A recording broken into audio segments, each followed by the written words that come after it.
I'm Aniruddha Saha, currently a junior research fellow in politics at St. John's College, Oxford. I recently defended my PhD at King's College, London. So I basically look at how deviant states in nuclear politics who do not follow socialized norms of conduct or who contest norms, how do these states tend to interact with more with states which decide to follow these norms, or more hegemonic or more powerful states?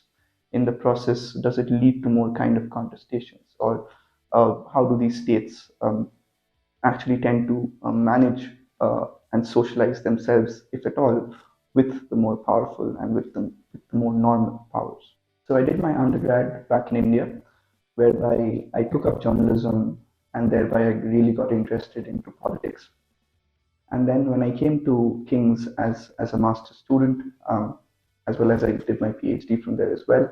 uh, international relations theory really got interested for me to think about the larger questions about the international system, the kind of influences and the kind of factors which affect the international structure more generally, hierarchies, norms, and also if these norms can always be sustained or if there are actors who can actually break these norms. So this made me write my MA thesis in US North Korea relations, where I looked at a similar dynamic of North Korea often being treated as an outsider state.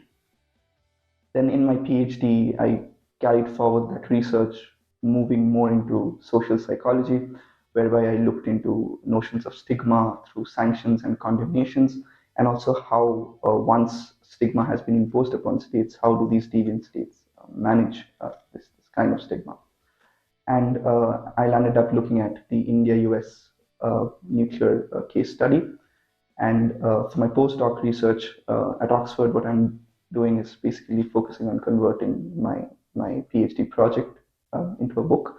as well as writing a couple of articles based on Iran-US nuclear relations, where there's a similar dynamic of the deviant versus the normal to look at. So the way I look at teaching is I teach courses relating to international relations theory. And often in international relations theory, we come across various kinds of theories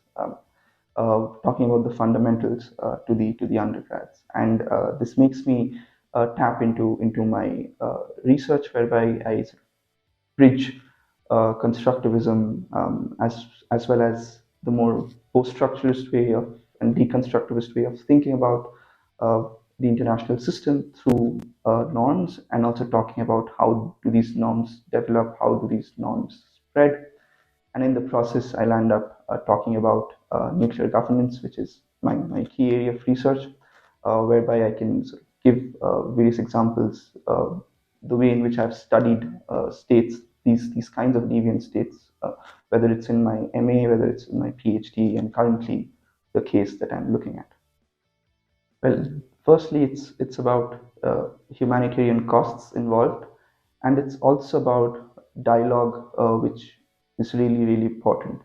because when states have nuclear weapons, they also tend to borrow legitimacy from the public, uh, and I think this is where education, literacy, talking to people about the devastating effects and the humanitarian issues related with nuclear weapons actually help, because while academia tends to contest proponents of disarmament would want to contest nuclear weapons in itself,